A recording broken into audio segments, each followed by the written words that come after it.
in there. Okay, perfect. My boss, or my boss's boss, or me, my favorite sister, or my other sister. That's 7 members of my 21-person romantic book club. Wait, the 1 in 3 could be me, my karaoke partner Carol, or my karaoke enemy Jeff. I'm gonna take the risk test at doihaveprediabetes.org. Brought to you by the Ad Council and its prediabetes. Hey, everybody. This is I'll laugh about my hair. The answer. In 5 minutes, you'll see 2 shapes white for teeth, and in 7 days, 6 shapes. Even better, there's no messy strips or trays that leave you out for an hour. Just swap your teeth for 5 minutes, and you're done. 20 seconds. Swaps go away. 679-0969. And a bright white smile. Friends talking about how great. I have helmet hair. I hate that. 679-0969. That's 1-800-679-0969. This is WCPT 820, where facts matter. Wake up, Chicago. This is the Santita Jackson Show. Hey, everybody. Welcome to the Santita Jackson Show on WCPT 820, the nation's largest progressive talk radio station, streaming live on WCPT820.com, and guess what? On my YouTube page, right? The Santita Jackson Show. Boy, we're getting new subscribers every day. Please like and subscribe, and go over to my Facebook page, everybody, and like and share. How about that? Like and share on the Santita Jackson and Friends page. Santita Jackson and Friends, of course, get that app. Tune in so that you can tune in to us here at WCPT 820, the nation's largest progressive talk radio station. And oh my goodness, call us at 773-763-9278, 773-763-WCPT. We have a lot to talk about today. Ditch Mitch. Hey, we planned to talk about this yesterday, Lady B, but of course, the tragic death of Kobe Bryant and 8 other souls, including his daughter Gianna, a basketball prodigy herself, just like her dad. That kind of moved things over yesterday, but so many people wanted to hear it. I mean, wow, we had thousands of you who tuned in all at one time to talk about that. We're going to be talking about him a little bit more tomorrow. It's dismaying to see that this dead man just can't rest. A Washington Post reporter was fired, Lady B, because in the immediate aftermath of the announcement of his death, she said, remember the accuser. Remember when he had that unfortunate incident with this young lady, and he was acquitted. I mean, what does it take? Once you're accused, it never ends. What is this? What is this? So we're going to talk about that tomorrow. Got to, because there's something to that as we're getting ready for the All-Star Weekend, which will be here in a few weeks. Yes. I know it's exciting. I can't wait. Tom Thomas is going to be here. We're going to have a lot of people. And Shaquille O'Neal is going to be doing a fundraiser for Rainbow Push. So I know you're going to come to that. You know it. Gosh, what am I going to do with this girl? Yes, everybody, I'm wearing my hair a little differently today. I got it bleached yesterday. And when I do that, someone was laughing about when I did this, I guess, about 7 weeks ago or so. Maybe a month and a half. My hair grows out pretty quickly. He said, no hairline? Yeah, because it's like my hair color. It's my skin color. So I put on bronzer so I can break it up. And I try to wear it, in its curly state, just, to give me a bit, to give me a bit of a break so it doesn't look like I'm bald. Although in Africa, and when you go to Paris and these fashion capitals, black women, African women in particular, shave their heads. And, it's a fashion statement, and they look fabulous. Yes. They look fabulous. So, hey, I'm not hating it. I'm not mad, and who knows what I might do in the future. I don't know. So, how you doing, Lady B? I'm doing great. We had a good time last night at Let's Talk About It with Santita Jackson and Friends. And, you can watch it. We had some technical issues trying to get it up, but now it's on the Santita Jackson Show. Yes. So go over there and see what we talked about last night as we really unwound the legacy of Kobe Bryant's life. He really helped us to see that at the end of the day, live your life. Make it count. That's what he did. In 41 short years, he did a lot. Yes, he did. Okay, let me go right. I've got the skills. My life, these skills I need. I'm as ready as I need to be. And people gave him a lot of pushback. I forgot about that when he got into the NBA. Because they said he already acts like he belongs. Well, he acted that way. He did belong. And guess what? He became the best. Something that we all need to do. And he tried to pull his teammates with him. We're going to talk about that tomorrow, as the NTSB and others are trying, and other entities are trying to find out just what happened. There was no black box on the helicopter, so people want to know what happened, and boy, my prayers are with all of the families. As Phyllis reminded us last night, my dear friend, Phyllis Terry, who's part of the ground crew for Let's Talk About It with Santita Jackson and friends, along with Mrs. Dobbins, and Miss Pat, and Phyllis. And, oh my goodness, and Nicole wouldn't be able to make it without her, my mother, and Jan, and Veronica. There's so many who make this happen. It's just a lot. Yes. And she said, there were 8 other people who died, and so we announced their names. So we're talking about Ditch Mitch today in the second hour. Mitch McConnell, the majority leader in the U.S. Senate, has an approval rating of 37%. I mean, you would think that he was the most popular guy in the state of Kentucky. He is not. He is very vulnerable. More than 50%. He has a 37% approval rating. More than 50% disapproval rating. So the question is, how is it someone who's that unpopular, how is he able to have such influence and be a man of such considerable influence and power? And you have several senators who are deciding on these matters of great consequence who are very unpopular in their states. I mean, and not just recently unpopular, they have been unpopular. So I want to know what you think about that. But first, we're going to talk about this coronavirus. This coronavirus that has become, to me, a public health crisis. It seems like it's a public health crisis, don't you think? So, hey, over here on Facebook, on the Santita Jackson and Friends page, please like and share this discussion. I'm going to have one of my favorite people to talk to us about the coronavirus in just a minute, Dr. Margaret Flowers. Great actress, great physician. She's one of the founders of Physicians for a National Health Program. Met her many, many years ago, Lady B. She's one of these persons who was supporting Reverend Jackson for president. She reminded me of that when I had her come on to one of Reverend Jackson's shows. Mm-hmm. I said, wow, that was you, wasn't it? But there has been a movement afoot for a universal single-payer system, which is something that he ran on. Mm-hmm. And when you see the coronavirus, you see how important a universal single-payer system would be. Because it's already here in the United States. Yes, it is. So what about the uninsured? Yes, Cortez. It's here. It's here.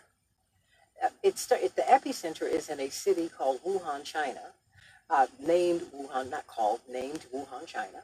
It's 11 million people. Can you know there is a city that has, Sao Paulo, Brazil has 18 million. Tokyo, more than that. Mexico City, more than that. Yeah, 11 million people, but 5 million people got out before they could be part of before they were quarantined. So only heaven knows where everybody is. Somebody in Beijing already died. So we're going to be talking about that with her and what the public health implications are. But let's get a couple of headlines in, because guess what? The world keeps spinning. A lot of things are still going on. Wow, did you know that President Obama, that's right, warned that Trump was fascist in 2016, according to this Hillary film that has come out. This weekend, NBC News, The Atlantic, and other outlets reported that this film, it's a forthcoming Hulu documentary. And she's made some controversial statements about Bernie Sanders in this film. That's Hillary Clinton. It premiered at the Sundance Film Festival last week. Wow, she says that Obama has been critical privately of President Trump's policies and character, but he's never been in direct terms, and he's never been public about that. But she said that he has authoritarian, that President Obama said that President Trump has authoritarian tendencies, and that he is fascist. Wow. I'm sure he said it. I'm sure he said it. TMZ, this renowned news outlet, I know they're tabloid and all of that, but they tend to get the scoop first. I don't know who's talking to them, the police, first responders, somebody. Well, they are under heavy criticism because they reported Kobe Bryant's death before families had been informed. Yeah, they said that there was a helicopter crash. People knew that their families were on the helicopter, and they did that first. So they say that the worst is yet to come with this coronavirus. I just don't even know what to say. But I tell you what, it's here in Chicago. It sure is. Japan reports their first pneumonia case. The coronavirus cases are near 1,000. There is a lot going on with this, and I just cannot wait to talk with Dr. Flowers about this, because we really need to know what's going on and what we can do to be protected. The Senate impeachment trial, well, President Trump's soldiers keep on going, but they're seeing some breaks, because these revelations from John Bolton's upcoming book have some people asking questions. They're saying that, hey, he needs the hashtag Bolton must testify. What do you think about that? Should he? Bolton must testify. 773-763-WCPT. 773-763-9278. You think he should testify? Not Mateo Cortez. What do you think? All right. I don't know what we should expect here, but we're going to hear further defense arguments and questions from the senators. And Friday's supposed to be the big day. If the anticipated deadline is not derailed, according to the Guardian newspaper, senators would use Friday afternoon to debate for up to 4 hours whether to hold votes on calling witnesses or documents. If you feel that these senators should call witnesses, you should call your senator's office right now. You should call all senators. Call them. I'm going to get that number for you before we get off the air today. And of course, we'll see about this Middle East plan pulled together by Jared Kushner, President Trump's son-in-law. He said, according to Chris McGreal, who's been on this show several times, he writes for The Guardian, when Jared Kushner took on the Israeli-Palestinian conflict alongside his many other official duties, he decided to begin with a blank slate. He said flat out, don't talk to me about history. I wonder if that's a wise approach. Well, we will see how this all works out. So don't talk to me about history. Let's just go on from here. And Arizona Republicans have discriminated against minority voters, according to the federal court. That's right. According to this Guardian report written by Sam Levine, a federal court has ruled Arizona Republicans' ban on mail-in ballots is illegal. They were banning mail-in ballots, everybody. It's illegal and unconstitutional, and this federal court called it intentionally discriminatory toward people of color who already face increased barriers for voting. Good for them. Everybody. The Bulls were triumphant in a squeaker over the Spurs last night. You're excited about that. You don't care about anything else, right, Cortez? 110-109 over the Spurs. It was quite a rocky day yesterday on the stock exchange. The Dow fell 453 points. The S&P was down 51 points, and NASDAQ was down 175 points. Wow, today we're expecting a high of 34 degrees. It actually it's kind of pleasant. You know, it doesn't have that bite in the air. So let's talk about this coronavirus, everybody. What is it, and how should we deal with it? I mean, Lady B, as we bring on Dr. Margaret Flowers, she has run for office with the Green Party. She is a true progressive, and someone a doctor who values public health over private wealth. Have a lot of admiration and respect for this woman. And so I said, hey, we need to know what the coronavirus is, and I trust her opinion. So welcome to this show, Dr. Margaret Flowers, one of the founders of Physicians for a National Health Program. How are you? I'm doing well. Thank you so much for having me. Thank you. I'm so glad that you're not driving right now. That's great. I called her yesterday, and she was driving. It frightened me to death. Dr. Margaret Flowers, what is the coronavirus? So the coronavirus is one of the many different viruses that can cause a cold, but the concern with this current coronavirus is that it's a new virus, a new strain of the coronavirus that they believe came from an animal in what they call a wet market in Wuhan, which is a market where they sell live animals. And the virus jumped from, being something that was just transmitted between animals to then being transmitted to a human, and since then from human to human. So it's a new strain of the coronavirus, and that means that as humans, our bodies have not experienced this particular virus before. And so that's why the big concern, because it's brand new, and people didn't know at first, how serious it would be. It causes cold symptoms, fever and cough and things like that. It has caused pneumonia, and some people have died from it. And so there was a big effort to try to contain it. And I think a big part of the reason people have been very concerned about this is that there were similar, other viruses that caused very serious illnesses. People remember the SARS and, the acute respiratory syndrome virus and MERS. And so there was a big effort to try to contain it while people learned more about what this virus would do. Well, now they're saying that some people don't present symptoms initially. Right. This is the thing with viruses, is that there's something called an incubation period. So say that you come in contact with somebody who has that virus, and this is spread through the air, that's the common way that viruses are spread. And so someone coughs or sneezes, and then the virus lands on something like a stair banister or what have you, and you touch it with your hand and then touch your mouth or your nose, your eyes, then you can put that, get that virus into your body.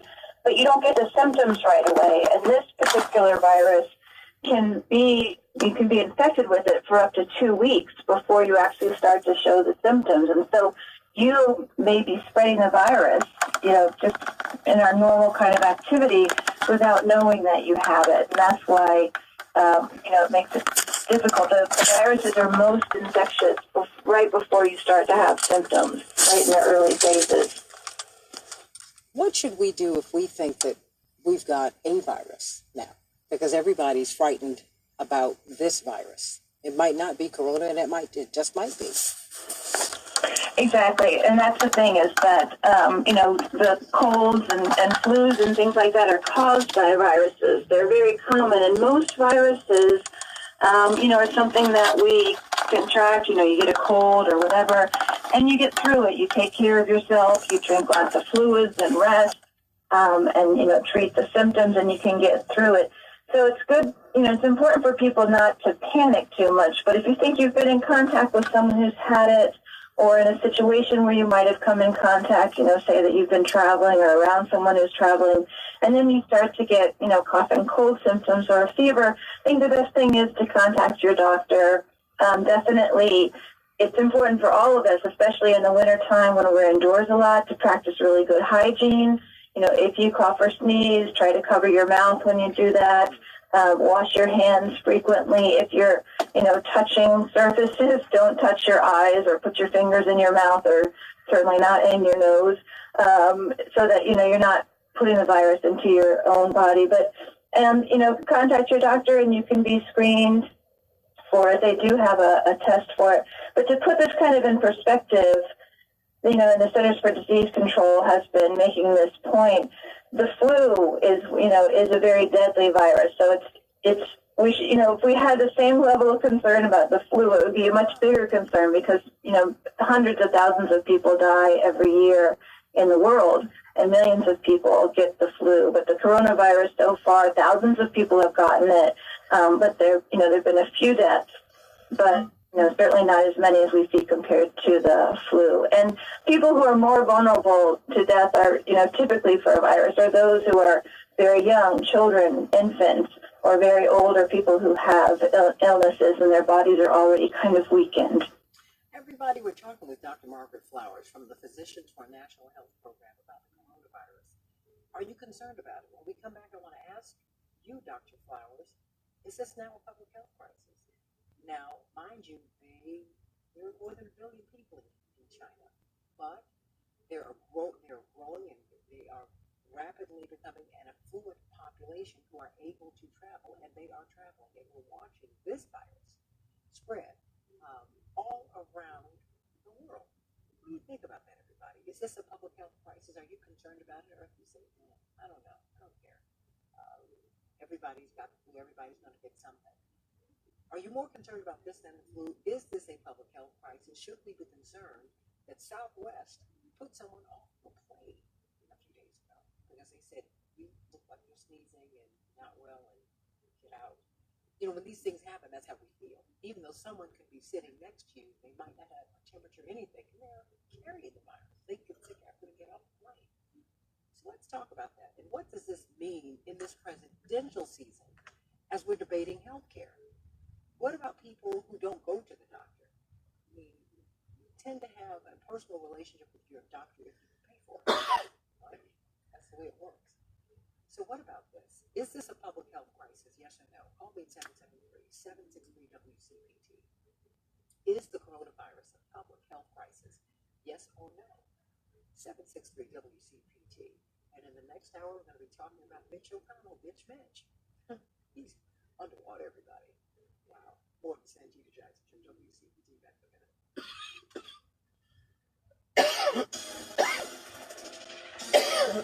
You're listening to WCPT 820. Here's the I hope you don't have the coronavirus. Does she have the corona?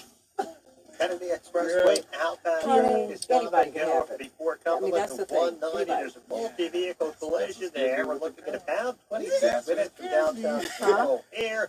So Inbound, I'm a it is bartender at about a job. 21 minutes. And You what? I'm a bartender at a job Oh, Lord. at Icon. And my friend, I haven't seen her in weeks, even before I was sick.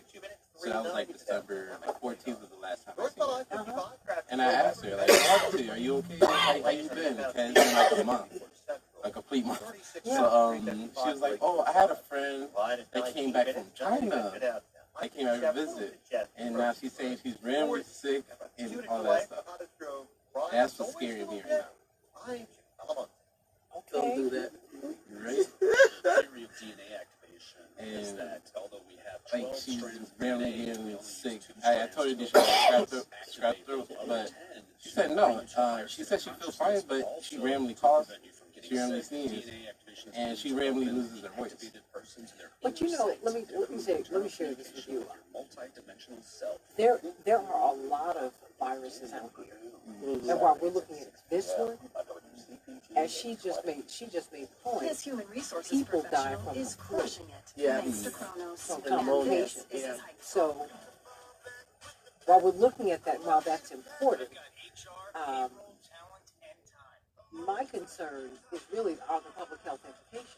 I mean, can you handle a cold? Because if you have asthma, and if you don't get that cold, it can become bronchitis, which can become pneumonia very quickly. You know, there's so many little things. You know, the body is a finely tuned machine, and it's well calibrated. And few things can throw it off, and then you have a bigger problem. So, corona, yeah, I think that's an issue. It is an issue. It's the biggest. Well, the flu is a big issue too. And if you do not, you don't deal with the flu. People will deal with you. We do have, at least we have a sustainable medicine. The thing is, But you got to be able to get it. yeah. A minute and 20 seconds. And can you do me a favor? Yeah. So since you're like this far away from your iPad, can you try to talk a little bit louder? Oh, sure. Okay. Because since we're not using the rig, you're kind of far, and they can't pick you up on the mic. Oh, we need to get the rig. Let me Yeah, know. I keep forgetting No, my rig. I need to go on. I want to go to Best Buy and get it. Yeah, I Rig want to go too. to Best Buy to get some. Just send it to me so I can get it because I want to go and get it today. Uh-huh. The rig 2. I rig 2. I need another one of these. Mm-hmm. Rig 2 and what else? I need And it for and the myself. cord. And what? And the cord. They'll show you the cord. Okay, The cord best. for iRig 2. And what else? We have to get the, I'm going to bring this, I need to get a bigger bag to carry my things in. 25 seconds. But yeah, it worries me for the people who have very little insurance or no insurance at all. What they gonna do? That's what worries me. Because you can get diagnosed, but if you can't afford this medicine, if it's like 100 and like coming back in 5 seconds.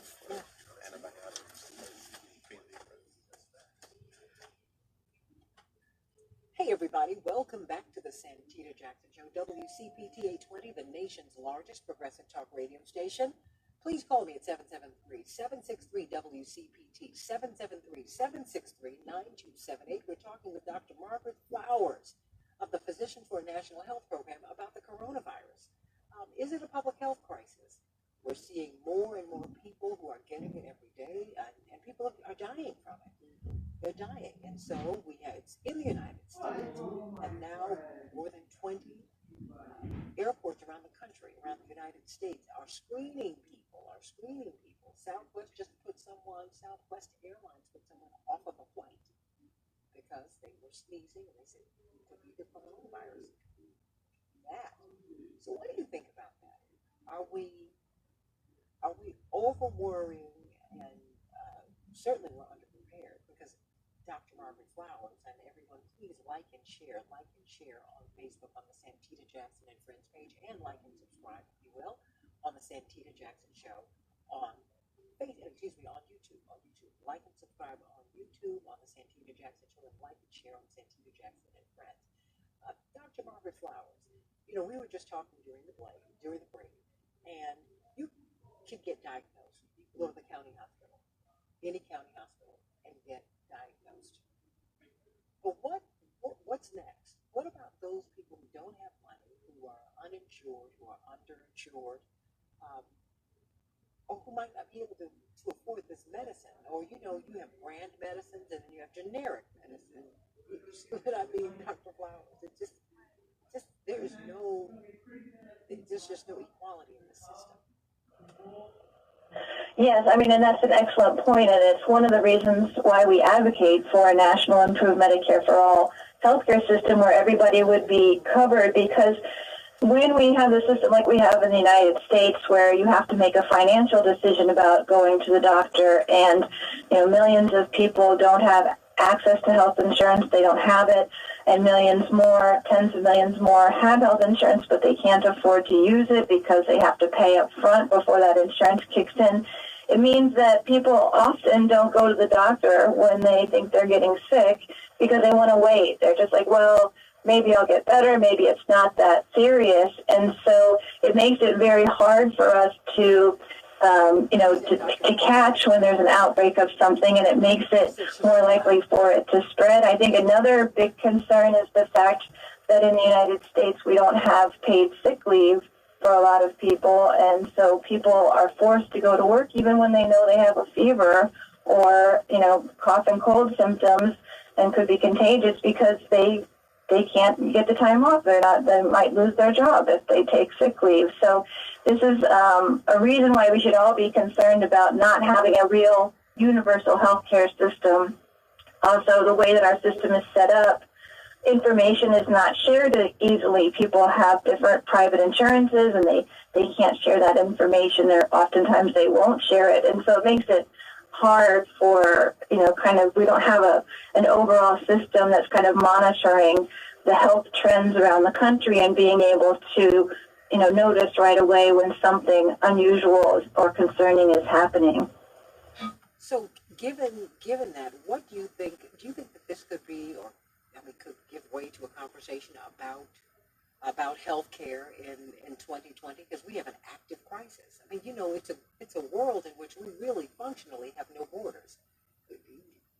Seattle, Tacoma SeaTac Airport, LAX, Atlanta, Chicago. We've got international airports all over the country, and people travel everywhere. Right, and as we were saying earlier, people can contract a virus and not know that they've contracted it and be infectious and able to transmit it to other people before they even start to have symptoms. So you talked about the person who was put off the airplane by Southwest. Well, that person, it sounds like, had symptoms, and there could have been other steps they could have taken, for that person so they wouldn't be as contagious, giving them an air mask and making sure that they're kind of isolated away from other passengers. But there could have been other people on the airplane who were infected and didn't realize that they were infected.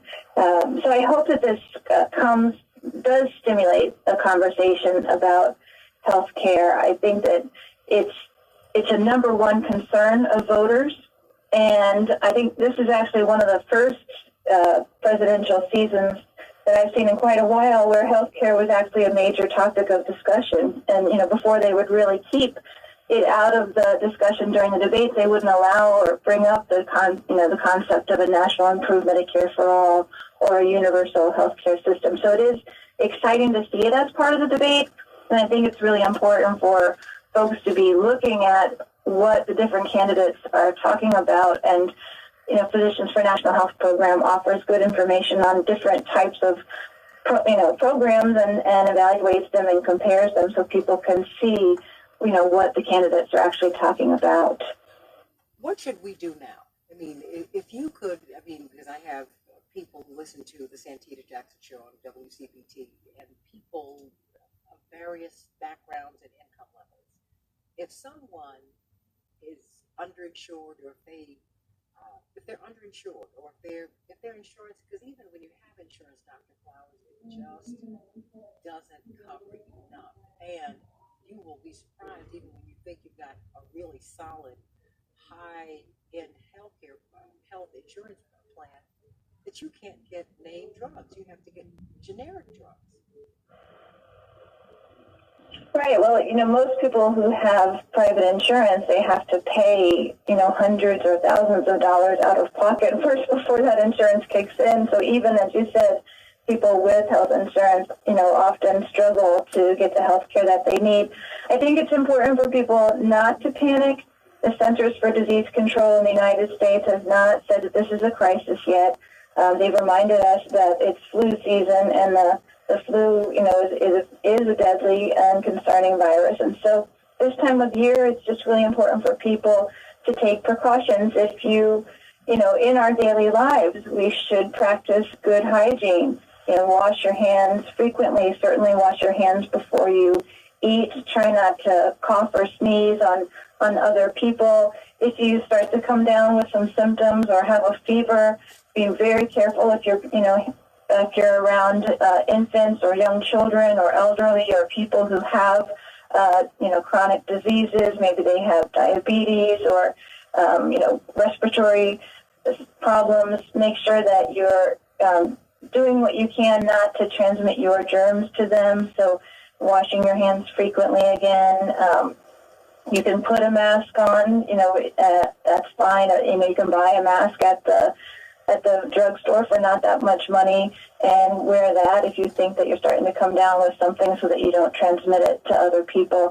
And then if you do get, fever and cold symptoms, there are hundreds of viruses that can cause cold. So it's not necessarily going to be a coronavirus, but take care of yourself immediately. Make sure that you're resting, you're not pushing yourself, you're drinking fluids. If you can turn over the care of your baby to someone else who's not sick, maybe a sister or brother or your spouse, that's a good thing to do so that you're not transmitting it to them. And there are public clinics, hopefully in your area, that you can go to if you run into an illness and you're struggling. You don't have access to the health insurance that will cover what you need. Or go, you contact your health department. Certainly if you think that you have been in touch with somebody who has the virus or in a situation where you might have come in contact with somebody who has that virus. Dr. Margaret Flowers, thank you so much. Physicians for a National Health Program. This is when you hear about these viruses and when you hear about these, a public health crisis. Before you go, would you call this a public health crisis, or is that overblown? I think I wouldn't call it a crisis quite yet, but I think it's important that it's being taken seriously, and I really want to applaud, China for taking the preventative measures that it has taken, trying to contain the virus, and they've quickly shared information about it and, shared the genetic sequence of it so that the tests could be developed. So it's certainly a public health concern, and it's appropriate to take measures to contain it. but I wouldn't put it at the level of a crisis quite yet. I think people are monitoring it carefully right now. Dr. Margaret Flowers, Physicians for a National Health Program, thank you so much for being with us today. Blessings to you. Thank you so much. I really appreciate you having me on. Take care, Santita. Always, always, always. Now, I feel a little bit better. I do. I really do. Because I am very concerned, but, maybe because I also get on a plane. I get on planes very frequently.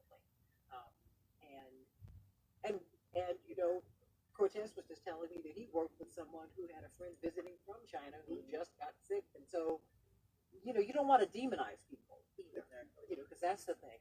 Now, how did, I can't really question the judgment of the people on the Southwest flight who said, we need to get you off because, other passengers would come. Exactly. But we tend to treat people like lepers when they get sick. Exactly. When we hear about something like this. And that's not the right thing to do. Pull out a napkin, have them cover their faces, and then, because you know what? You bring your dog on a plane, and I'm allergic to the dander. No one's asking me how I'm feeling. Hello? It's your comfort dog. I mean, I appreciate it. Take a train. Because I am allergic to the dander. Oh, my dog's hyperallergenic. I'm highly sensitive. That has never worked for me. Right. So then I'm going to have an asthma attack, and I should have an asthma attack. Really? So we have to think about these things. We have to be more sensitive. I have a quick question for everybody. John Bolton, who is known as a hawk. He's known as a hawk, someone who is just aggressively, who believes, it's America first, almost America only, and that, America has the right to wage war and keep the world in line, right? And so when he became the national security advisor for President Trump, even some conservatives said, I don't know, because he can take a rather harsh stance. That having been said, he and President Trump apparently parted ways, not in the nicest of fashions. It seems like there might be some hard feelings. I don't know. I have no inside information. But he's going to have a book that's coming out. When I heard that he had a book that was coming out, I said, I wonder what he's going to say. Well, it seems that he's saying a whole lot. The New York Times has reported that they secured the unpublished manuscript of the book. That is, it's not bound or anything. But the unpublished manuscript means that they have the book. They have the book before the final edits of that, right? Mm. They have the book, and it's his memoir. And it showed that in August of 2019, he said, according to his telling of the story, President Trump told him that he didn't want to lift a freeze on aid to the Ukraine until their government agreed to launch investigations into Democrats, including Vice President Joe Biden and his son Hunter. Now, of course, Senator Chuck Schumer, the minority leader, called the news stunning, and he demanded that Republicans end what many, at least Democrats, are calling a cover-up of the facts. He said at a press conference that it goes right to the heart of the charges against the president. Ambassador Bolton essentially confirms that the president admitted the offenses charged in the first article of impeachment. And, Sandra Bernhard, you remember her, she was a tremendous comedian and actress. She said, blow up the phones, children. That was her tweet. So what do you think? Do you think that he should be compelled to testify? I mean, they said that they want the first-hand witness. That's what Republicans said. They said, look, they said it in the defense, and they really, on Saturday, made the argument for witnesses. I don't know if they recognize that or not, but to me, that's what I saw. So what do you think? 773-763-WCPT. 773-763-9278. Just very quickly before we go to break, I want to know what you think. Do you think that John Bolton must testify? What do you think? Do you think that that's the right thing to do now? I mean, because he was in the room. He was the national security advisor. President Trump, according to his telling of his time in the White House, President Trump told him, I'm not giving them any money until they launch these investigations into Hunter Biden and his father, former Vice President Joe Biden, who is one of his chief rivals for the presidency. What do you think? Let me know. Lady B, what do you say? I think they should. I think they should. He should testify. Why? Well, like you said, he was in the room. I mean, like he said. Well, you're right. Legend. You're right. Legend. He said that he was in the room. You know, and so he knows what happened. According to his account, exactly know what happened. So I think that he should. I believe that he should. Look, I think if the president wants to be exonerated, and if he wants to be exonerated in a way that, everybody says, you know what, okay, we heard everything, you made your decision, even though it's very clear to me that this happened. I think Democrats, you have to move on. Yeah. You have to. The way the trial is being handled right now, you can't move on because it's not fair. You're not hearing from witnesses. You're not getting firsthand information. Right. Now you just have people going back and forth. I think we need to know what happened, and now that he is about to release this really, really, this memoir that's telling us things that we've heard, but he is someone who was on the front line, someone who was a stakeholder, if you will, someone who had first-hand knowledge, and he said this was going to be crazy anyway, because they were doing things that were just, he saw all of these conflicts of interest, and that's why I opened the segment by saying, look, he's someone who, he's very, very pro-war, he's very right-wing. I don't agree with his position, but, Broken Clock can be right twice a day. I can get over that. I can get over that. What I'm looking for right now is, how are we going to get out of this, everybody? Because to me, this is really about protecting the office of the presidency. It really is. And that's not what I'm seeing. I'm not seeing people who are really interested in doing that. I'm seeing people who are interested in protecting their party. I don't think they're interested in protecting the presidency. To me, that's very, very dangerous. Exactly. So you let me know what you think. Should this man now be forced to testify? Should he? What do you think? Should he be forced to testify? Should Republicans say, we want to hear from you, John Bolton? What did you say? What did you hear? What did he say? I think we need to hear from Lev Parnas. Under oath in this trial. You can't have the trial first and give us the witnesses afterwards, after you all have rendered the verdict. Right. Who does that? Because that's essentially what Mitch McConnell is lining things up for. And we're going to be talking about him in the second hour.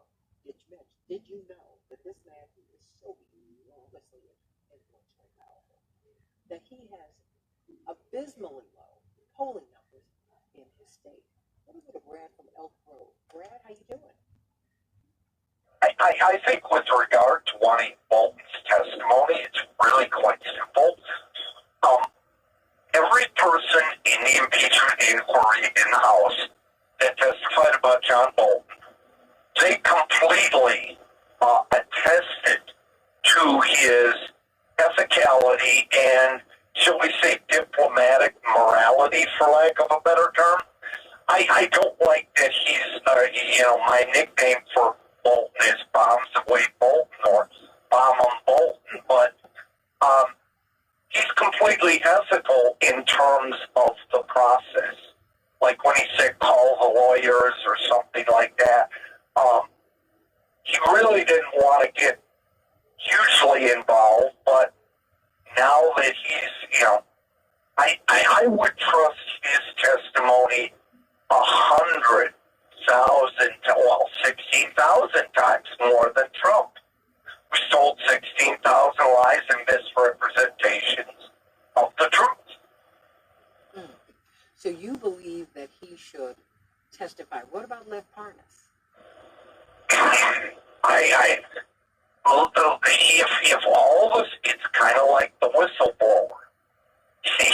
All of the stories have corroborated what the whistleblower said. I think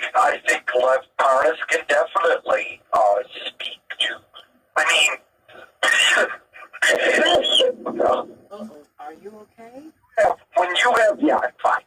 When you have all of these people that kind of like if everybody is saying the same thing, I don't see anywhere Lev Karnas could be connected to John Bolton. I don't think John Bolton would have anything to do with Lev Karnas. But if they're saying the same thing from two disinterested or disconnected positions, you know, my question is, why sort of a riff on what Mark Hamill said? The guy who played Luke Skywalker in Star Wars. Why is Trump, if these witnesses could exonerate him, why is he stopped barring them from testifying? And I think this national security thing, it's some bad, what would you call it? Just grade school excuse to keep them testify. Thank you so much, Brad. Thank you. I mean, I don't know. I think they ought to testify. Let me go to you. I do believe Trump is absolutely, I mean, I think he dared the House to impeach him by doing what he did. I just think it's where this arrogance of his has rendered him stupid because levels he feels he's above the law. And it's the same reason he said, I have all the they don't have all the information. I have it all. Well, remember, he is someone who has not been in this space before. He's not been in this space, and he is accustomed to doing as he wishes. So I don't agree with it, but it's interesting that people giving him so much space. The American people giving him a lot of space, but I think fewer and fewer, more and more people, shall I say, more and more people, I think, want to hear this first-hand testimony. Chaparral, how you doing? Hey, Santita, I wanted to say, I've been watching these trials like my whole day. I sit here and I watch what's going on. And I think that at this point, Bolton definitely needs to testify because so much has already leaked out about his what he knows. And I think it's going to be hard for the senators to say we don't want any witnesses when so much has already come out about what has transpired. One of the things that I do want to say is that I think that the defense attorneys did a horrible job for Trump yesterday. I think that they did him no justice whatsoever, and I actually think that they actually argued for the reason why we need witnesses to be on board. I was just totally shocked, and I'm trying to figure out what would be bringing up 2012 and Obama. And saying that Obama did the same thing. And I'm like, well, they had the House and the Senate at that time. So why didn't the Republicans, if Obama was so corrupt in 2012, why didn't the Republicans go after him if that was the case? And so now they want to impeach Hunter Biden and impeach Obama according to Trump's defense attorneys. And it's just making absolutely no sense. I think they're hurting him. I think that Dershowitz hurt him because, and even Ken Starr, because when you put what they used to say compared to what they're saying now, they're contradicting themselves. And I just don't understand. And Dershowitz will say, oh, after further review, I realized that I was wrong. No, you wasn't wrong. You was right, sir. And I'm just feeling upset. And then they're saying that Dershowitz is basically trying to clean up his image, which is why he helped Trump because of the Epstein situation. No, you and all your little freaky friends was doing whatever y'all was doing to the women, and y'all got busted. So let's see if you survive, so that way you can be on trial, just like the Epstein should have been. So to me, it's just it's crazy, Santita. But I'm watching. I'm waiting for the senators to be able to ask the question. because 16 hours, I'm waiting to see Cory Booker. I'm waiting to see Kamala Harris because I think they will bring the heat. They are good prosecutors and they actually ask good questions. So I'm really interested in that. We have been laughing. Love you, girl. No, you can't say anymore. No, she's off mic, everybody. Go to Facebook, the Santita Jackson and Friends page, and YouTube, the Santita Jackson Show. Please like and subscribe on YouTube, and like and share, and leave your comments on both on Facebook. Oh my gosh. Please like and share, Maria Rodriguez. Hey, Maria, you said you got your bag of pretzels for the breaks. I left mine at home. Oh, gosh. And she said Bolton needs to testify because he claims to have first-hand knowledge. Yeah. And Elizabeth Goodwin says, hello. Yes, Bolton should testify. Everyone should ask for this man to testify. Yes. Deborah Black, why would he save his info for his book? Mm-hmm. None of this stuff is clean, everybody. More of the Santita Jackson Show. Ditch Mitch. What do you make of the fact that Mitch McConnell is underwater? That only 37% of Kentuckians approve of him. 50% plus disapprove of him. How is it that this man who is this unpopular, and these stories I started hearing, I heard about this certainly last year. Well, how is it that he wields so much power and he's so unpopular and he's not alone? But he's the majority leader, which is like kind of funny because he doesn't have majority of the support in the state. Let me know what you think, everybody. Amy McGrath is running against him, but I'm wondering. I just wonder. You let me know. Will Ditch Mitch work? That's the hashtag on the Santita Jackson Show, WCPT 820. Back in just a minute. For people with heart disease, asthma, and cancer, the flu can start. They can hear better on YouTube. I don't know why it's the difference. Yeah, on YouTube, I can hear it. Well, but they're not hearing it. So we have to find out why they're not hearing it. You understand what I'm saying? It's like, because in a studio, everything tends to be good when you're at the epicenter. The question is, what happened when you leave? Mm-hmm. That's always the question. That's the issue that you want to resolve. Barry Gordy was in the studio as they were recording all those great Motown hits. But what he did, part of the magic of Motown, is that he recorded the song so that they would sound like that on a transistor radio and on a radio in the car before you had stereophonic sound. Okay? Before you had the enhancements. That's what he recorded for. So with all of that, that's why now we hear these songs with fresh ears, because now we hear the fullness of the sound. We hear them stereophonically. And while they were recorded stereophonically, that is to say you were there. That's not what people heard in a car. In a car, it could sound really tinny. There was no stereo. Okay, so that's what we have to be concerned with. We have to find out. Okay, what are they missing? What do we need to do more of in the studio to compensate for not being rigged up here? Because that's the problem. At least that's one of the problems.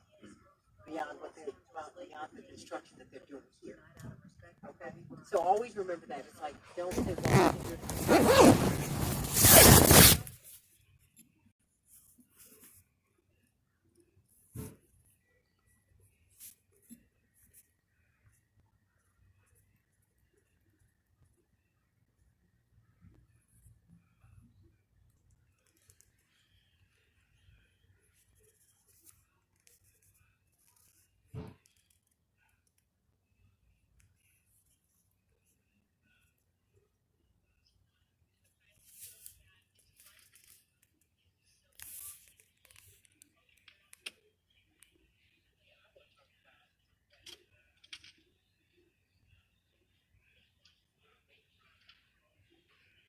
What happened to the video? No, I'm about to put it back.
made my morning.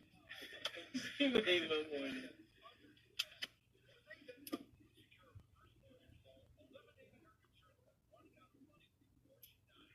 30 seconds.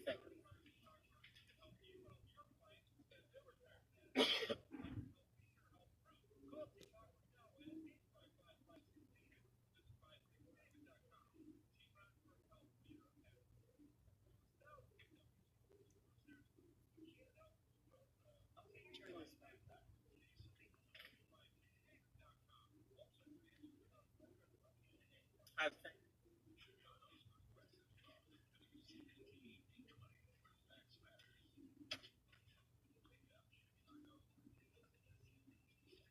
Hey, everybody, welcome back to the Santita Jackson Show here on WCPT 820, the nation's largest progressive talk radio station, streaming live on Facebook on the Santita Jackson and Friends page. Please like and share.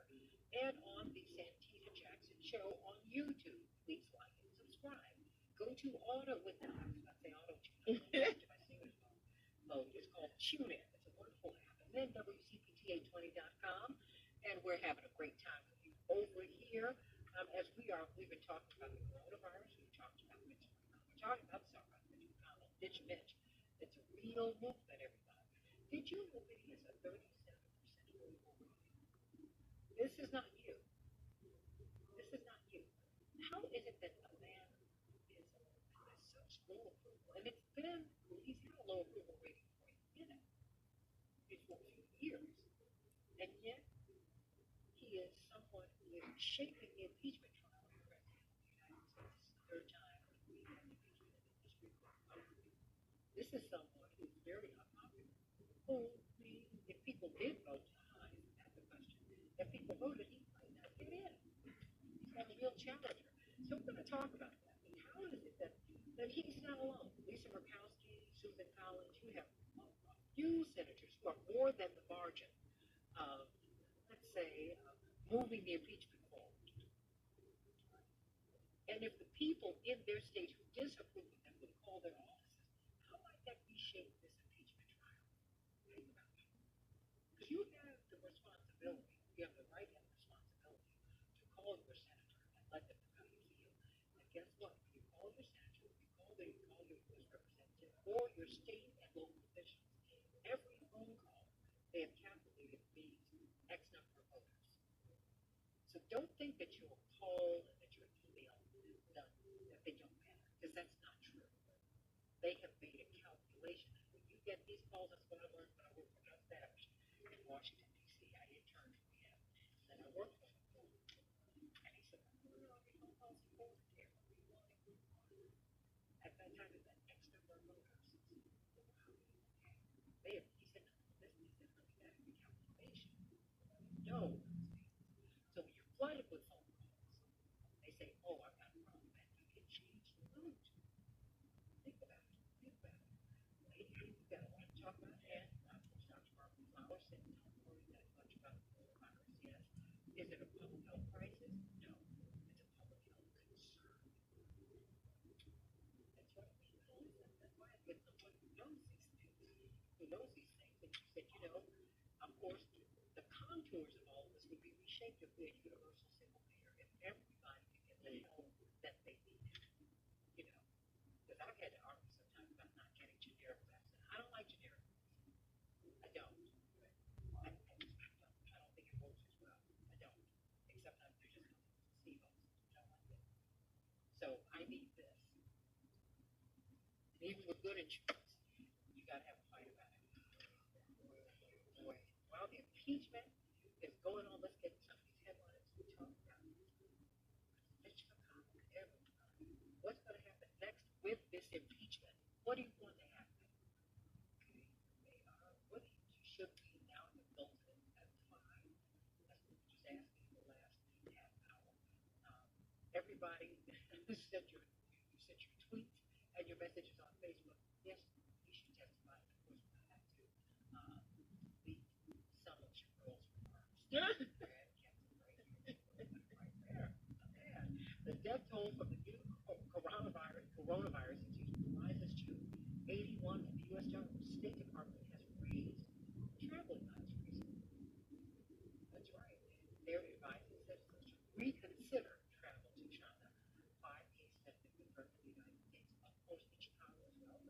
latest starting out in Arizona. At least 81 people have died from the coronavirus in China. The number of cases in Wuhan is close to 190,000.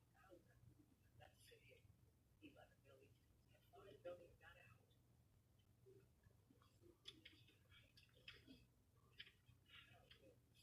it's in Germany. Germany is the first human transmission of the coronavirus in Europe.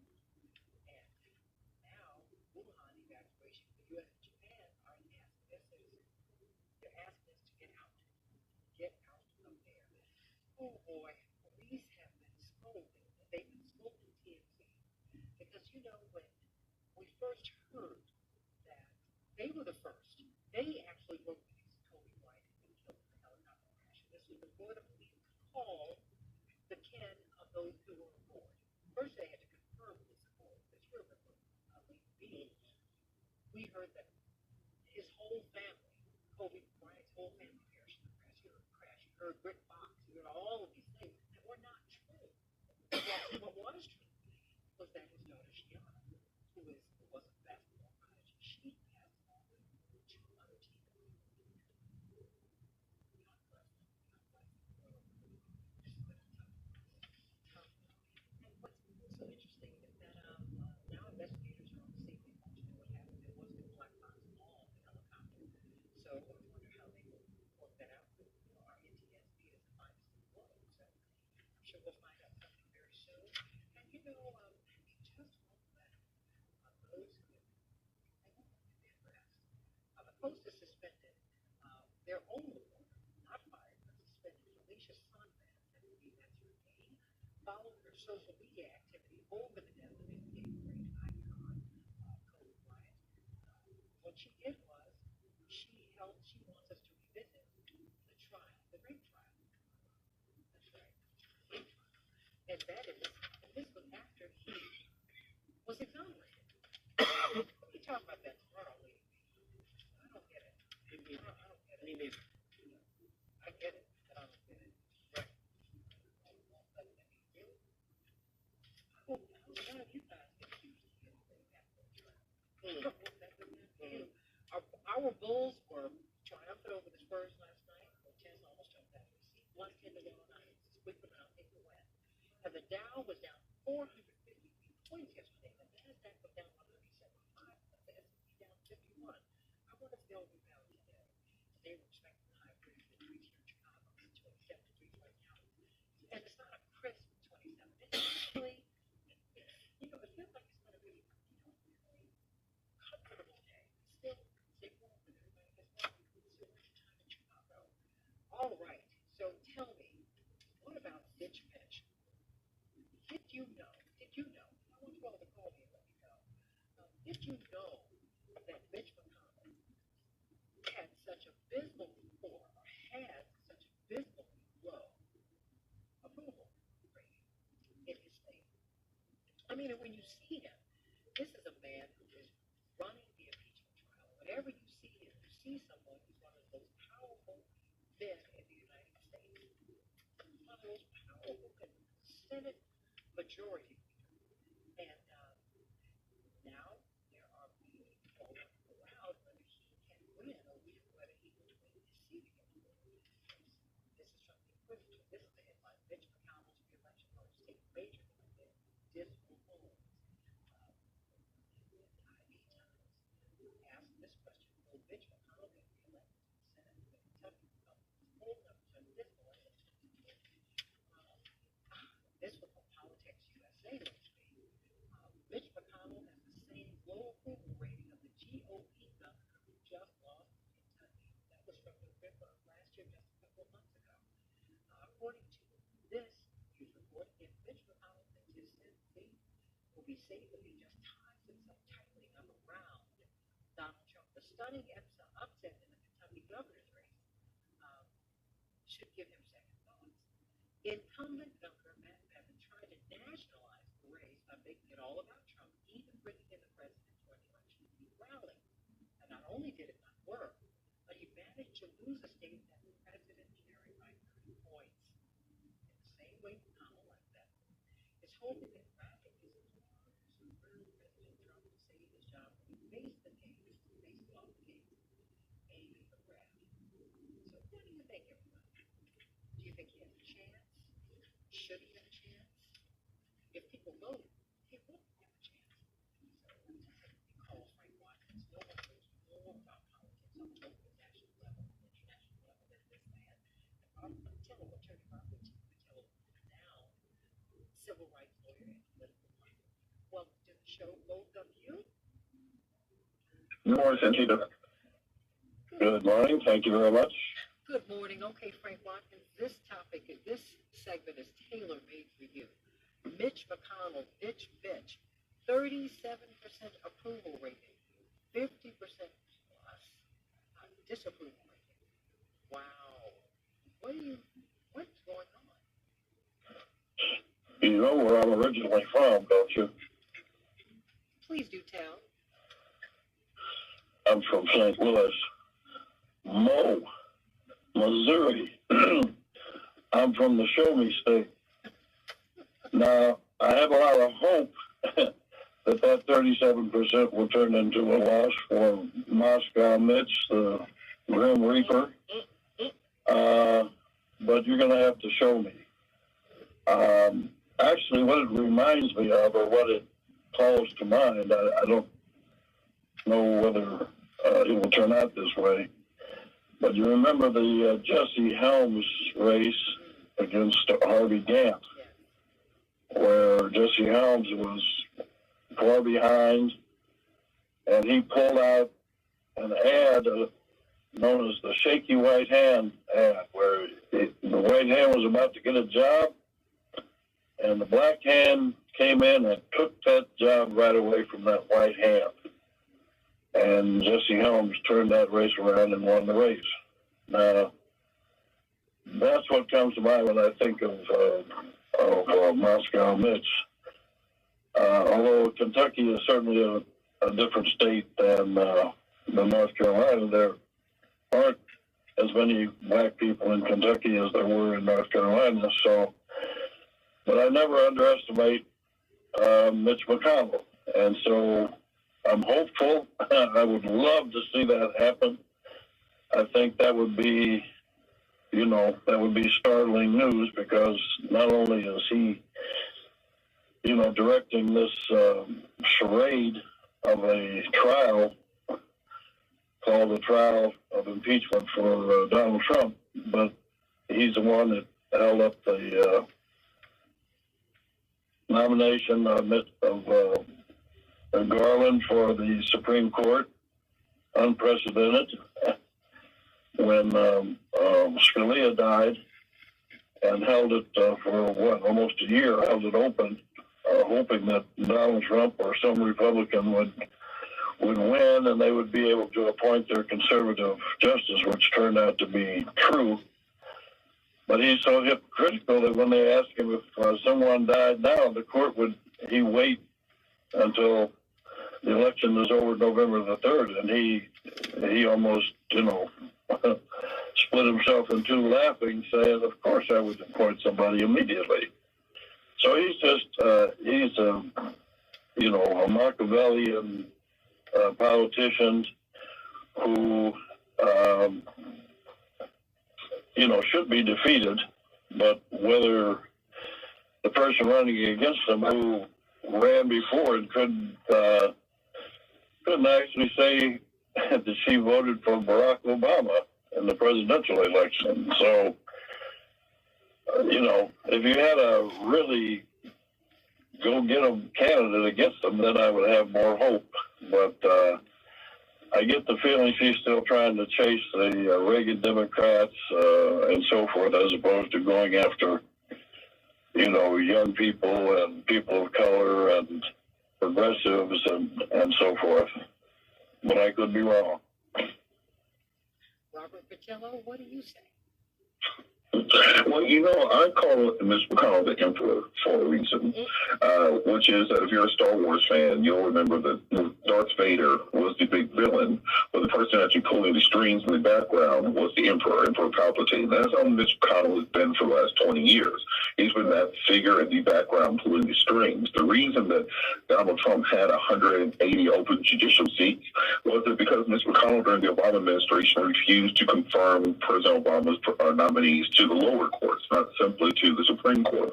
The reason there's a two-vote majority for Republicans on the Supreme Court, again, was because Mitch McConnell held open that seat that Merrick Garland was nominated to. The reason that much of our civil service has been flooded by Republican and conservative nominees in the last 3 years is because those people couldn't get hearings during the Obama administration for any position that required Senate confirmation.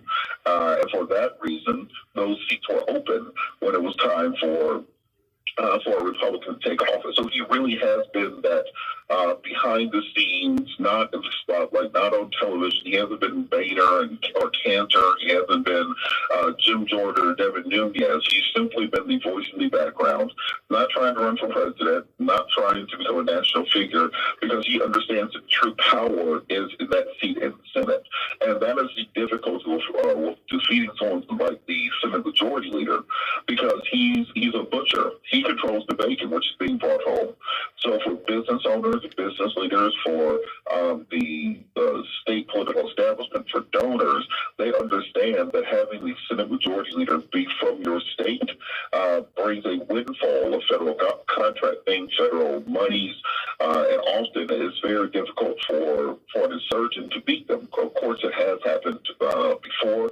We saw John Boehner and Eric Cantor both lose at the House of Representatives from their leadership seats, but those were in primaries versus somebody who was further to the right from them.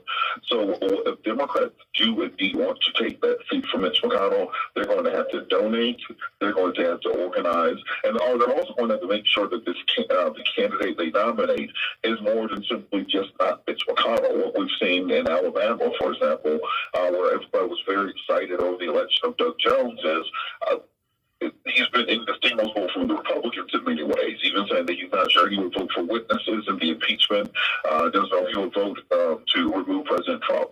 So it's not simply getting rid of Mitch McConnell, but it's about making sure you have a candidate who reflects the values that you're trying to get put into office. You know, I'm just wondering, though. I'm wondering how the optics of this, and of course you can't have an election right now. We can't have a snap election. I get that. But, you know, to see Lisa Murkowski in Florida, to see Susan Collins in Florida, these people are wielding enormous influence. And to see them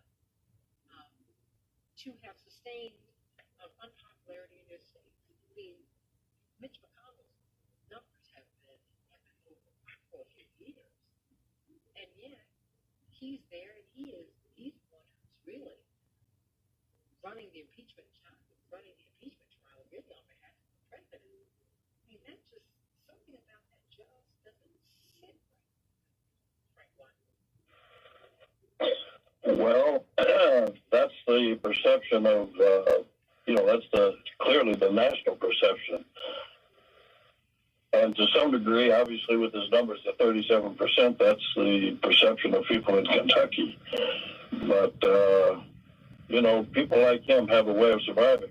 Even if he doesn't survive, even if he's defeated, his mark on the country is going to be there for many, many years. As where the guest said, I believe he's appointed 182 judges to federal district and appeals court, and he's still got a lot of seats to fill. I think something around 80 seats. I could be wrong about that, but he is he is flooding our federal courts with these very young Federalist Society, Heritage Society people that they are recommending to the court. And these are very, very extreme judges for the most part.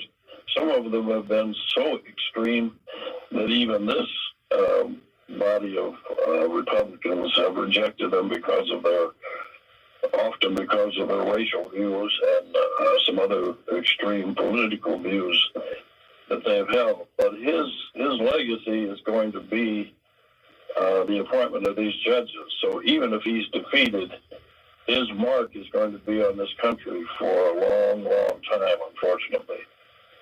Robert Patillo? Well, one thing we have to understand is that polling, particularly in state races, and I've done it previously on statewide campaigns, is very difficult, particularly in the modern context, because we have so many people are more mobile than they used to be. It used to be if you were a Georgian, you were in Georgia your whole life. If you were from Illinois, you might move one time in your life. Now we have people who are transient. They move for college, they move for jobs, they move regionally. So what we have to understand is the difference between what the polling numbers are going to show us, because often those are landline phones, so it's going to skew older, and even with some of the new algorithms, it's difficult to determine the accuracy of those things. What we're going to have to see is track these polls throughout the course of the year to see how they vacillate, see the fluctuations, and then get a mean, kind of like the real clear politics polling, the polls to determine what the actual outlier is. And if it does look reasonable that this candidate is raising support, is raising money, then the DNC and the DCCC and the Senate Campaign Committee all need to pour all their resources into that campaign, into the campaign in South Carolina against Lindsey Graham, and see if it's actually feasible to unseat these people. We have to understand Democrats have not been losing in the last decade because of lack of messaging, because of lack of demographics. There's been a lack of organization and a lack of money on the part of the powers that be. And the idea was that Tom Perez would fix that, but that hasn't borne out fruit thus far. Everybody, what do you think? Call me at 773-763 WCPT 773-763-9278, and please join me on Facebook on the Santita Jackson and Friends page. Like and share there, and go to YouTube. I believe you can hear it even better over there. I think so. The YouTube of the Santita Jackson Show, and of course, you can like and subscribe when you're there. So let us know. And we also have the Let's Talk About It with Santita Jackson Friends posted over on YouTube now, so that you can see that. We had a really, really tremendous discussion about Kobe Bryant and his life and legacy.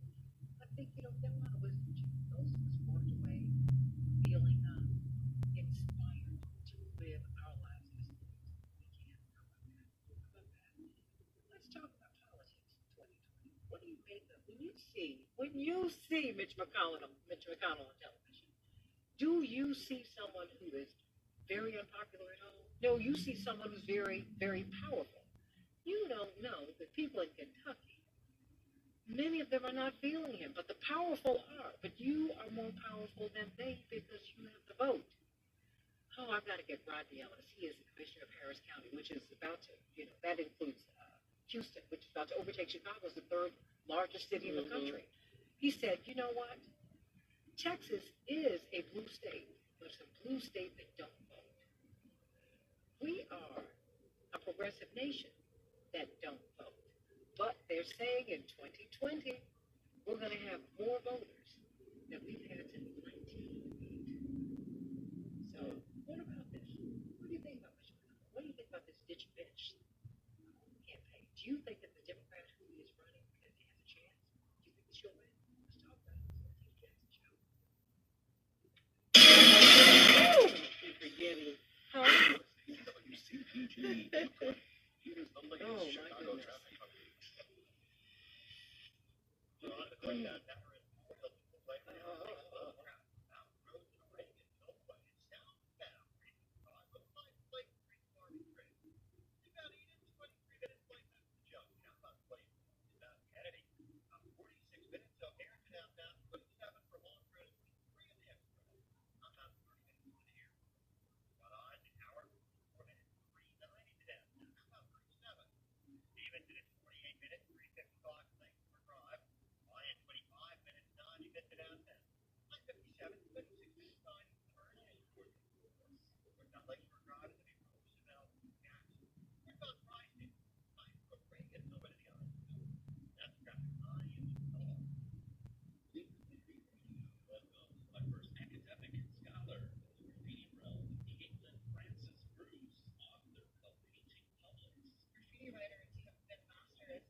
1 minute.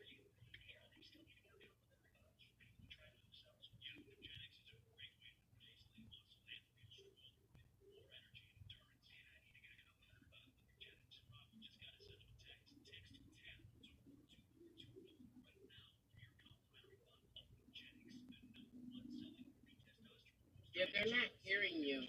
They're again now. They Louder here. yeah. So I can't get it any louder. I guess they're not picking up. Yeah, when they. So you know the problem is you've got to have the rig. Yeah. Gotta have the rig. I'll get that today. Yeah. And bringing it closer. Is there? Does your iPad have a headphone jack, right?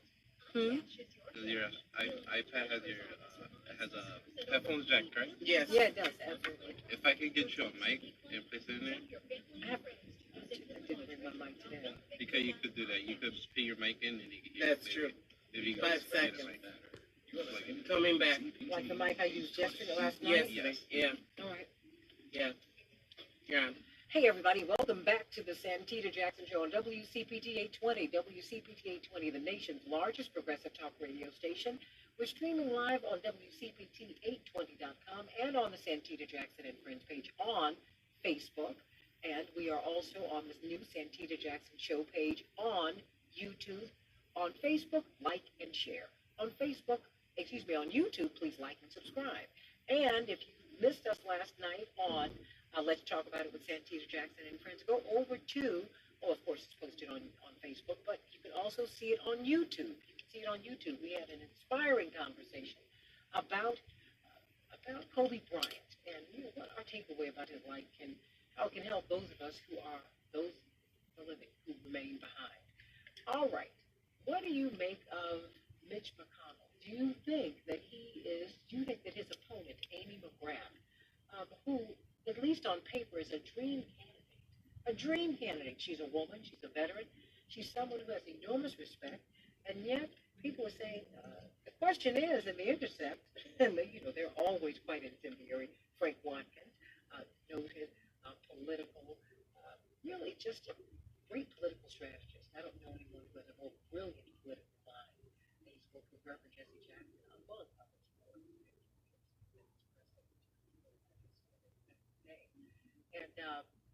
But he's worked on every major presidential campaign on the Democratic side since 1972. And so I said, I need to know what you think about Mitch McConnell, Reverend Frank Watkins, and then Attorney Robert Patillo, brilliant political mind, civil rights attorney. I look at this article from The Intercept that asks the question, did Mitch McConnell recruit his opponent? I'm a little worried. Amy McGrath, according to The Intercept article, according to Real Clear Politics, and they also asked sort of the same question in The Intercept. Was she recruited? She was recruited by Senator Chuck Schumer because of her great resume. Retired Marine pilot, she came close in 2018 to obtaining a GOP incumbent in Kentucky, 6th district. And during her congressional race, she raised a lot of money, $8.5 million, that's a lot of money for a congressional race. And then she entered the 2020 race, Senate race, $7 million in her campaign. And that's really, some people really believe that she can beat Mitch McConnell. What do you think? They say, but just 3 months later, it's clear she's a lemon. Her campaign has racked up flip-flops, floods, and controversies faster than McConnell can celebrate them, and that should alarm Democrats. That is from Real Clear Politics. They said that she had a powerful ad when she criticized Mitch McConnell for being cold-minded, but it fell apart last week. And showed up in a reenactment of a 10-hour bus trip to Washington, claiming they were misled about the context of the ad. Now, that's not good, Frank Watkins.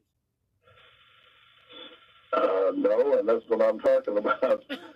Both Mitch McConnell and I'm glad he brought in Lindsey Graham, because both of those candidates from a national perspective look like, well, who in the world would support Mitch McConnell and Lindsey Graham, especially Lindsey Graham? I mean, the man, if you just took him aside, and I mean, if you took his record and what he's saying aside and ask a psychiatrist to analyze his statements, 20 years ago with his statements today, he would probably be considered some kind of psychiatric problem. But I still have to see both Lindsey Graham and Mitch McConnell defeated. She's a fighter pilot, but she doesn't seem to be a real Democratic fighter, and that seems to be the problem. You need somebody who is progressive, who will take him on frontally, will lay out his record, will, propose clearly progressive alternatives. And so far, she has not demonstrated that she's that person. Well, how is it that Democrats keep getting these middle-of-the-road Democrats who do not inspire the base? Everyone wants it. The Republicans, at least they respect the so-called base of President Trump. But no one's respecting the base of the party, which people of color, working class, poor people. What's going on? Both of you. A political problem in that they don't want to register those persons to vote because it leads them to their economic problem, which means they would have to be more progressive economically. What is it that young people, poor people, people of color need? They need education. They need housing. They need new opportunities. They need health care and so forth. So someone that puts forth a progressive program that addresses those issues means the Democratic Party has to move in a more progressive, or what the general press would say, in a leftward direction. And they're afraid to articulate that. Donald Trump thinks if Bernie Sanders turns out to be the presidential nominee, that he's going to be easy to defeat because he's going to paint him to be Stalin or somebody, so far out on the left that the people are going to say, no way. I don't happen to share that position, but that's what they frighten Democrats from being progressive when, as you said, really the country is center left, when most people think the country is center right. So they're always trying to go after the middle as opposed to going after our massive base of unregistered voters. Who has voted? The rich, the better educated, the older, and there were four criteria. I can't think of a fourth right now, but the people who didn't vote are people of color, young people, the least educated, and so forth. So they don't want to register our base, which is a natural Democratic base, because they would have to move more in a more progressive direction economically in this country. And the right has demagogued the left to the degree that Democrats are afraid to articulate their message. Robert Patillo, what's your response? Well, people. One of the things people have to understand is that when it comes to power likes maintaining power. And for many of the people who are in power at both the state party level and many red states for Democrats, and even on the national level, they would rather see their friends, as in other white people, rich white Republicans, be in charge than cede the state over to minority control.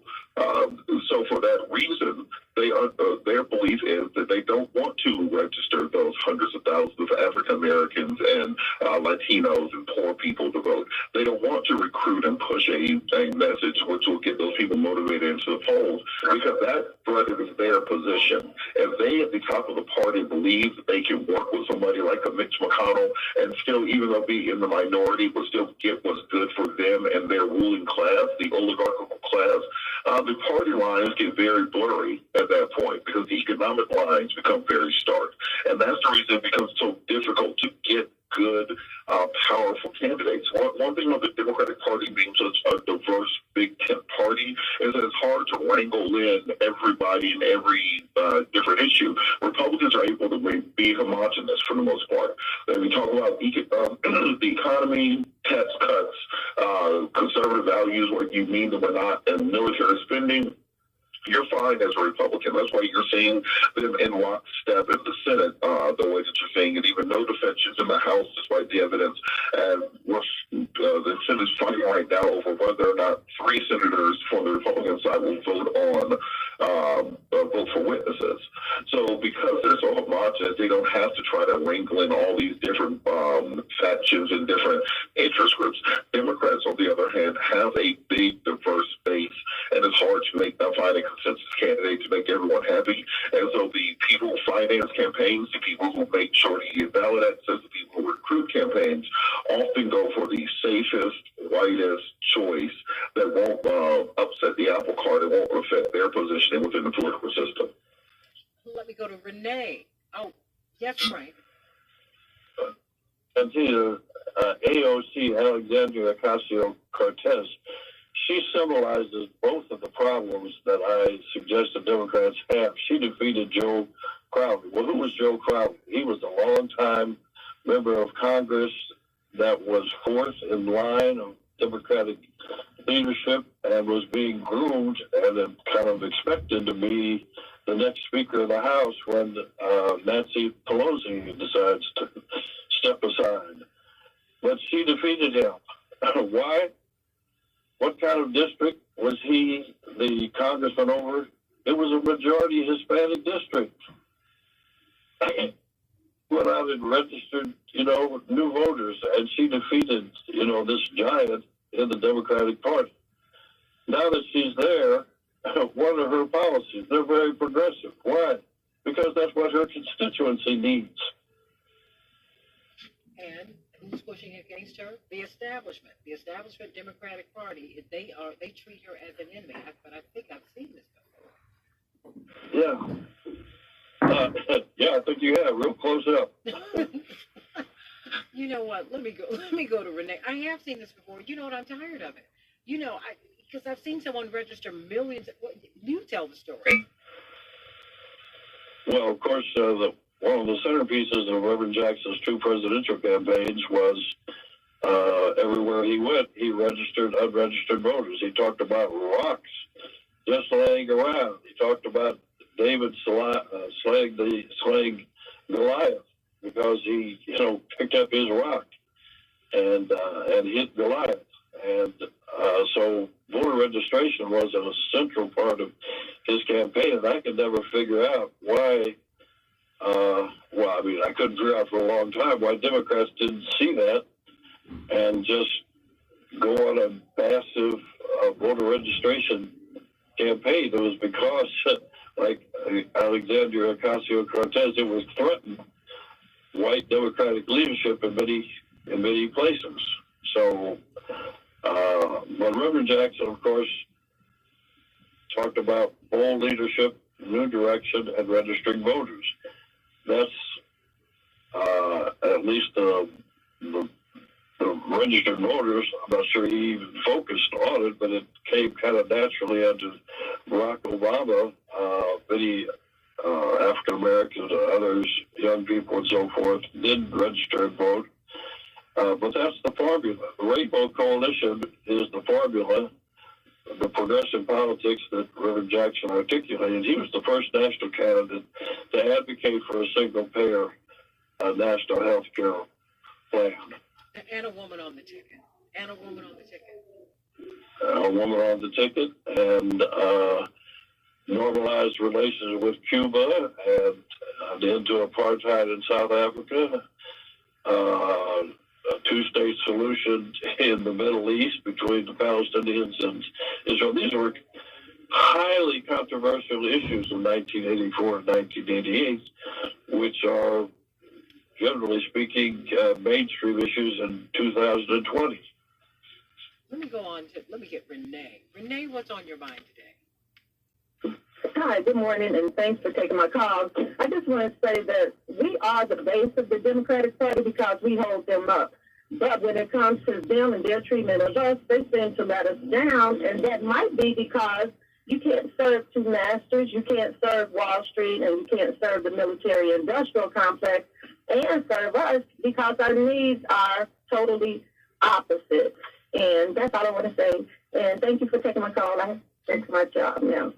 Thank you, Renee. But you said a whole lot. You said a whole lot. Robert Patillo, what did you hear from Renee? She said, we are the base. I am the base. And I'm not being heard. What does that say to you? Well, she's absolutely correct, because let's understand we are the base, but someone else holds the checkbook. Especially Citizens United, where you have unlimited donation, where, as Mitt Romney famously said, corporations are people too, my friend. You have hedge fund managers and political action committees. We saw that when Biden's campaign started lagging in the fall in fundraising, they rescinded their pledge to not accept PAC money, and they caught right back up, because you can go to the millionaire and billionaire class for basically unlimited financing of your campaign. This is why we have the criticism of Pete Buttigieg and his wine cave fundraiser. So as long as the money in politics comes from the same pools, the same pots, you have either millionaires on the left or millionaires on the right for financing campaigns. The needs of the center, the needs of the base of the American political system, which often are very similar on both sides of the aisle, get forgotten. If you are poor from an inner city, if you are poor and from a trailer park, you have a lot of the same issues. But because the money in politics is focused on keeping us divided, that's why you don't see those two groups coming together and forming a proletariat to really make some changes in the political system. What do you think we should do going forward into 2020? Because we're right here now. Well, I think what has to happen is people power beats money power every time.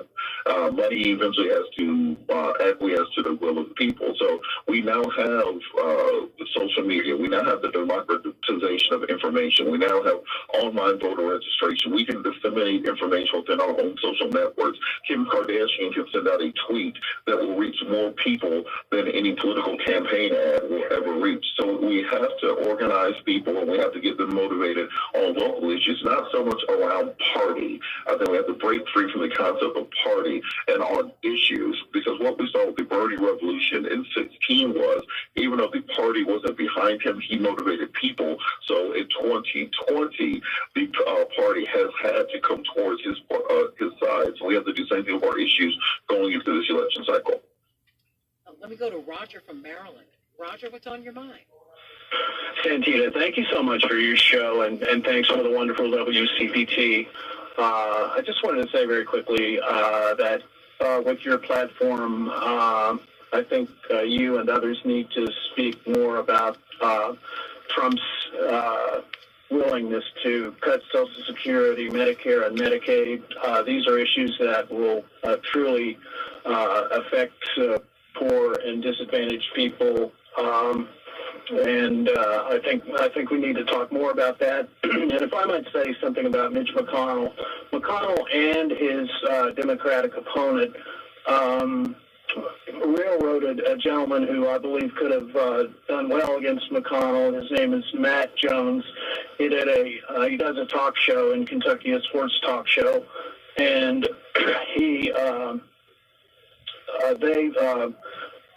threatened him with losing his job if he ran against McConnell. And so these are the kinds of things that people who actually have an opportunity to do something for the country and are defeated. And I pledged you, we will talk, but we have mentioned that we have had in our headlines the shredding of the social safety net that President Trump is on track to do. In fact, he announced at Davos, according to reports, to people who were, to the oligarchs who were there, just in private conversations, after the election, this is what I'm planning to do. Absolutely. There's just so many things, and I promise you, Roger, we will do that. There's just so much to talk about, whether there's social, political, cultural issues in the course of a day. But I hear you, and we will do that because, that's why we approach coronavirus. Not just as a health issue, but as a public health issue. So we try to braid all this stuff together. Where are you in Maryland? I'm in Western Maryland, which is kind of on the border of West Virginia and Pennsylvania. Okay, like where? Because I went to Howard, so I kind of like claim Maryland as Well, well. it's Cumberland, Maryland, and yeah, I know Cumberland, Maryland. Come on now, I know what's going on. Yeah. Cumberland has yes, exactly, sir. Cumberland, Maryland has lost a great deal of population due to jobs leaving and that kind of thing, and it's a heavily Republican area, unfortunately. Well, you know what? I broke the clock twice a day. I'm not saying that look, I just want people to be very, very clear whether they're Republicans or Democrats. They need to be clear about what's going on the ground. And look, a Republican and a Democrat, if you have a limited income or if you are not rich, shutting down your Social Security, getting less of a paycheck, not having access to Medicare and Medicaid, that's going to hurt you. And eventually they're going to see that. They're going to see it. But when they see it, it's going to be too late. And if we don't get our apathetic butts and vote for candidates who truly do represent our interests and policies that will affect us in a positive manner, we're really going to be in trouble. This country is really in a dire, what I believe is a dire strait right now. Roger, thank you so much. Blessings to you, and keep listening to us. How are you listening to us today? I'm listening to you. I'm listening to WCPT on the internet. Okay. All right. One day we're going to get you over on Facebook or on YouTube. Sending you much love, okay? And love to you, ma'am. Thank you, sir. I mean, well, what are you hearing from him, Frank Watkins? Well, I'm hearing that he has caught the duplicity of Donald Trump. Remember when Donald Trump ran, first thing he did was establish his base. His daddy was arrested at a KKK rally in 1927, and he picked up on that theme by questioning our first African-American president, whether he was really from here. He established a racist base with his birtherism. Then he came down the escalator talking about Mexicans, as rapists and whatever. Then he locked out the Muslims tried to lock out Muslims with his legislation. But then, well, of course, that was when he became president. But he established a racist base to begin with. Then he actually promised these people what they actually need. I'm going to give you health care that's better than you've ever had in your life. It's going to be universal, and it's going to be less expensive, than whatever. I'm going to invest $1 trillion in infrastructure, which will, give you jobs. So he promised, after he established his racist base, then he promised them all these little things. I'm not going to cut your Social Security. I'm not going to end, ACA. I'm going to give you better health care and so forth. But now he's switching back. So what you have to understand is we have a con man for president and a sociopath. He is a pathological liar. He has incapacity for empathy for other people. He sleeps well at night because he doesn't have a conscience. And it doesn't bother him to tell you in 2016 he's not going to cut your Social Security, but now in 2020, we need to take a look at Social Security. Maybe it's too expensive. So this is what a con man and a sociopath does. Well, Robert Patillo, I've got about a minute. I'm going to give that to you. And piggybacking on what Frank said, the one good thing about being a liar is that people don't expect you to tell the truth. And what President Trump was able to establish was that because he lied all the time, nobody holds him to account for the times that he lied. You can't catch President Trump in a flip-flop because you never expected what he said to be true in the first place. There is no expectation of anything, again, exits his mouth being in any way, shape, or form related to reality. And if it is, that reality can change later. What we have to do is hold people accountable to what they say. Ensure that we use those ballots. We shouldn't have a problem with incumbents democracy in this country, because we should be in a position where we re-elect and turn over our leadership on a regular basis. And it's the job of the people to do that. We can't blame anybody else. We're not the ones falling for the schemes. We can't blame anybody else unless we are ready to really launch that revolution. Everybody, what do you think when you see all of these people who are so unpopular at home? They keep going back to the Senate. They keep going back to the lower house of the House of Representatives or in our states. And sometimes they become our mayors because you're not voting. We've got to vote, everybody. We've got to vote. Your vote matters. People are winning elections by 1 vote, 10, 100. I mean, that's what's happening in America in 2018 and 2019 and 2020. You got to vote. You got to vote. If the people who approved of Mitch McConnell, I believe, if they voted, he would not be over this impeachment trial. He's over the impeachment trial because we're not voting. And you have President Trump will be exonerated. You have the president.